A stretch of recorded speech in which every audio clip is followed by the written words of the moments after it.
আমরা এই চরে আজকে ক্যাম্পিং করব সুমনের বাসায়, নিজেরা রান্না করে খাবো। আমাদের সাথে আরো একজন জয়েন করবে, সাথেই থাকুন, অনেক মজা হবে। এটাই বাস্তব। কেমনে চলো ভাই? ওটা কি হবে আমি চিন্তা করতেছি শুধু। আসসালামু আলাইকুম, ভালো আছেন?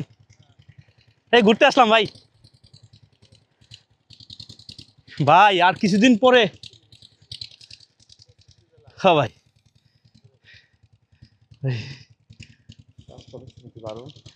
ভাই আর কটা দিন পরে এই যখন ভুট্টাগুলো উঠবে না, এই জায়গাটা কি লাগবে ভাই। ইয়া এটা ধরেন না ভাইয়া, তো এই সেই বাড়ি যেটা, এই এটা পানি ওঠে না ভাইয়া, পানি ওঠে না, তাহলে কোন সেই উঁচু জায়গা কোনটা? এটাই হ্যাঁ